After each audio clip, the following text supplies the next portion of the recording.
Hello friends, લીલી મકાઈના ઢોકળા બનાવવા માટે મેં અહીં 1 કપ રવો, અડધો કપ દહીં અને પાણી ઉમેરી આપણે તેનું બેટર બનાવીને તૈયાર કરી લેશું અને તેને 5 મિનિટ માટે મૂકી રાખીશું.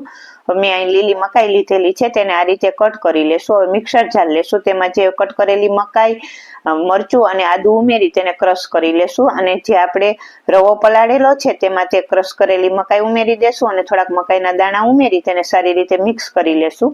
પછી આપણે તેમાં હળદર પાવડર, નિમક અને લીલા ધાણા ભાજી ઉમેરીશું અને તેને મિક્સ કરી ઈનો ઉમેરી અને ગ્રીસ કરેલી પ્લેટમાં તેને ઉમેરી દેશું અને ઉપરથી લાલ મરચું પાવડર ભભરાવીશું અને તેને 10 મિનિટ માટે સ્ટીમ થવા મૂકીશું. પછી આપણે એક વઘારિયામાં તેલ ગરમ મૂકીશું, બધા મસાલા ઉમેરીશું અને જે વઘાર કરેલો છે તે ઢોકળા ઉપર ઉમેરી દેશું અને ઢોકળાને કટ કરી લેશું. તો તૈયાર થઈ ગયા છે મસ્ત મજાના લીલી મકાઈના ઢોકળા. મેં તેને ગ્રીન ચટણી સાથે સર્વ કરેલા છે. ફૂલ વિડીયો જોવા માટે પેજને લાઈક કરો અને ચેનલને સબસ્ક્રાઈબ કરો.